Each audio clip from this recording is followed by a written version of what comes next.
పరిస్థితి ఇవాళ రాష్ట్రంలో? అన్న చాలా దారుణంగా ఉంది. మా డిఎస్సి ఆస్పిరెంట్స్ వాళ్ళ పరిస్థితి చాలా అంటే చాలా దారుణంగా ఉంది. మేము నైట్ 10 కిలోమీటర్లు పాదయాత్రకు వచ్చినాం కూడా ఎవరు పట్టించుకుంటలేరు.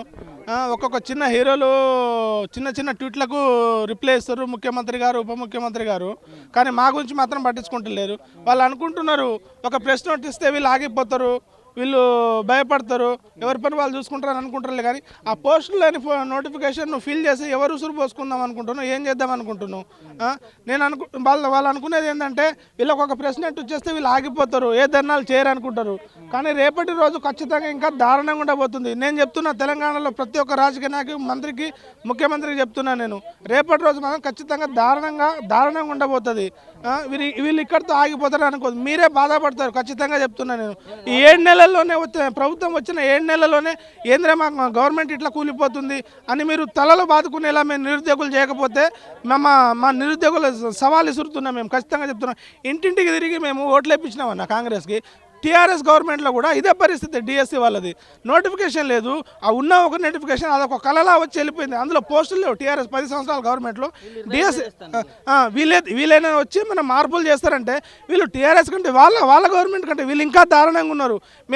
మేము ఏం చేయాలి? ఇంకా వాళ్ళు విద్యార్థుల సూసైడ్ల కోసం ఎదురు చూస్తున్నారా, లేకపోతే ఈ పోస్టులు లేని ఈ నోటిఫికేషన్ ఫిల్ చేసి ఎవరు ఉసురు పోసుకుందాం అనుకుంటున్నారు? వాళ్ళు ఒక హీరో చిన్న ట్వీట్ పెడితే దానికి రెస్పాండ్ అవుతుర్రు. అలాగే నిరుద్యోగులకు ఉన్న వాల్యూ ఒక హీరోలకు ఉంది. అయ్యా మీకు టాలీవుడ్ హీరోలు మిమ్మల్ని కూడా అడుగుతున్నా, మాకు వాల్యూ ఇస్తలేరు, కనీసం మీరన్నా అడగండి. ఈ తెలంగాణ గవర్నమెంట్ మా రేవంత్ రెడ్డి గారిని అడగండి. మీరు పాప నిరుద్యోగులంతా రోడ్డు మీద పడుతున్నారు కదా. ప్రతి ఒక్క టాలీవుడ్ హీరోని అడుగుతున్నా, తెలుగు హీరోలు అందరిని అడుగుతున్నా, మా గురించి కనీసం మీరు పెట్టే చిన్న ట్వీట్లకి మస్తు రెస్పాండ్ అవుతుర్రు. మేము రోడ్డు మీద పడుకున్నా కానీ, మేము రోడ్డు మీద తలలు బాదుకున్నా కానీ మాకు రెస్పాండ్ అవ్వట్లేదు. కనీసం మీకు వాల్యూ ఇస్తారు కాబట్టి మా తరపున మీరని అడగండి. నిన్న అర్ధరాత్రి జరిగిన మీరు నిరసనలు వెళ్తే మీకు అండగా కానీ మహిళలకు కానీ ఎవరు లేరు అక్కడ? పోలీసు శాఖ ఏం చెప్తారు అన్న? ఈ కొట్లాడి తెచ్చుకున్న తెలంగాణలో నిరుద్యోగులు మాత్రం దాక్కొని బతుకోవాల్సి వస్తుంది. ఇప్పుడు అక్కడ ఉస్మానియాలో నిన్న పోలీస్ హెడ్ క్వార్టర్స్లో అక్కడ అర్ధరాత్రి లైట్స్ బంద్ చేస్తున్నారు. మహిళలు ఉన్నారు అక్కడ. 10 కిలోమీటర్లు వచ్చిన వాళ్ళలో పాపం కడుపుతో ఉన్న వాళ్ళు ఉన్నారు, బాలింతరు 2 నెలల పిల్లలు ఉన్న వాళ్ళు ఉన్నారు. అన్నీ వదిలేసి వాళ్ళు ఈ ఛాన్స్ మిస్ అయితే మాకు రాదని చెప్పేసి ఆ పాదయాత్రలో 10 కిలోమీటర్లు కళ్ళు తిరిగి పడుకున్నా పడ్డా లేచినా ఉస్మానియా యూనివర్సిటీ వరకు చేరుకున్నారు అందరూ. ఇప్పుడు మా నిరసన ఇక్కడ తెలియజేద్దామంటే అక్కడ 1 కాదు 2 కాదు, ఒక 2000 మంది పోలీస్ బలగాలను పెట్టించిండు. మాకు ఏంది కర్మ?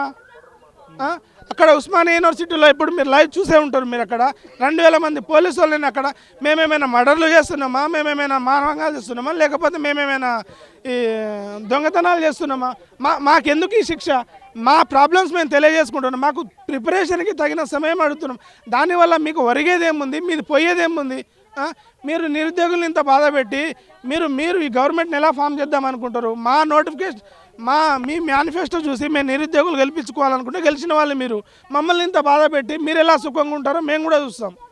మళ్ళీ అంటే ఏరుకోరు తెచ్చుకున్న ప్రభుత్వాన్ని మళ్ళీ నిరుద్యోగులే కూల్చే అవకాశం ఉందంట? ఖచ్చితంగా ఉంది. చెప్తున్నాగా రాబోయే ఈ సంవత్సరంలోనే గవర్నమెంట్ ఖచ్చితంగా కూలిపోతుంది. ఎందుకంటే ఎన్నడూ లేని విధంగా తెలంగాణ కోసం కేసీఆర్ కూడా ఎంత శ్రమించారో దానికంటే ఎక్కువనే శ్రమిస్తున్నాం మేము.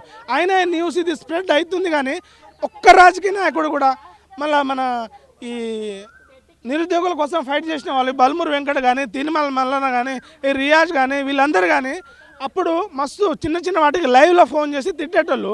మరి వీళ్ళందరూ ఎటుపోయారో ఏందో అర్థం కావట్లేదు. తిరుమల మల్లన్న కలిసిన లెటర్ పంపించుండని చెప్పినాం, అక్కడితో మాయమైండు. దాని తర్వాత అయ్యా నువ్వు ఆ గవర్నమెంట్లో ఉన్నప్పుడు నువ్వు ఇట్లనే చేయలేదు కదా, లైవ్లో ఫోన్ చేసి ప్రతి ఒక్క రాజకీయం లైవ్లో తిట్టేటోడివి కదా నువ్వు. ఇప్పుడు ఏమైంది అంటే నీకు ఒక పదవి ఇచ్చేస్తే అంతేనా? ఇక పదవి కోసమేనా మీరంతా చేసింది? అదేదో మమ్మల్ని అడుక్కుంటే మా కాళ్ళలో పడితే మేమే ఇచ్చేటోళ్ళం ఆ పదవి. ఇదంతా ఈ దొంగ ఆటలు ఇదంతా ఎందుకు? నిరుద్యోగులతో ఆడుకోవడం ఎందుకు?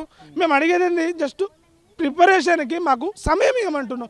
దానివల్ల మీకు ఒరిగేది ఏముంది? మీ వాల్యూ మీ ఇమేజ్ ఏడా తగ్గిపోతుంది. దానివల్ల నిరుద్యోగులకి దిగి వస్తే గవర్నమెంట్ మీ ప్రెస్టేజ్ ఏమైనా తగ్గిపోతుందా, లేకపోతే మీకు ఏమైనా నష్టం వస్తుందా, లేకపోతే వీళ్ళు ఏమైనా జాబులు అమ్ముకున్నారేమో అమ్ముకున్నారేమో, అందరి దగ్గర పైసలు తీసుకున్నారేమో, అందుకే టైంకి పెడదాం అనుకుంటున్నారేమో. మరి ఇది ఒక డౌట్. ఇది డౌట్ కాదు, ఇది ఇప్పుడు ఇదే పెద్ద చర్చ అయిపోయింది.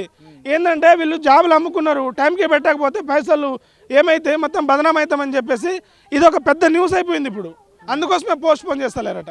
మొన్నటి వరకు కూడా గ్రూప్ వాళ్ళు కూడా ధర్నాలు చేసిరు, ముట్టడిలు చేసిరు, అవన్నీ చేసిరు. ఇప్పుడు ఇలా మీరు కూడా చేస్తూ ఉన్నారు. ఇలా నిరుద్యోగులు అందరూ కలిసి ప్రభుత్వాన్ని దించే అవకాశం ఖచ్చితంగా ఉందన్న. నిరుద్యోగులు తలుచుకుంటే కానిదంటే ఏం లేదు. ఒక్క మేనిఫెస్టో కాంగ్రెస్ని గెలిపించుకోవడానికి ప్రధాన కారణం ఏంటంటే ఒక మేనిఫెస్టో మాత్రమే. మేనిఫెస్టో చూసి ఒక్క నైట్కి నైటే నిరుద్యోగులంతా మారిపోయారు. కాంగ్రెస్ గవర్నమెంట్ ఏం చేసినా గెలిపించుకోవాలని చేసి కాంగ్రెస్ గవర్నమెంట్ని తెచ్చుకున్నాం మేము. కానీ ఇంత దారుణంగా ఉంటుందని తెలిస్తే ఖచ్చితంగా మేము కాంగ్రెస్కి ఓటేసేటోళ్ళం కాదు, గెలిపించుకునేటోళ్ళం కాదు. ఇది ఖచ్చితంగా ఇది పోస్ట్ పోన్ చేసి నువ్వు పోస్టులు పెంచకపోతే మాత్రం, మాకు తగిన సమయం ఇవ్వకపోతే మాత్రం రేపటి పరిణామాలు ఇంకా దారుణంగా ఉండబోతున్నాయి. మీరు ఊహించుకోలేరు. 7 నెలల్లోనే గవర్నమెంట్ ఇట్లా అయిపోయింది, మన పరిస్థితి ఏంద్రా అని ప్రతి ఒక్క రాజకీయ నాయకుడు తలలు పట్టుకునేలా చేస్తాం.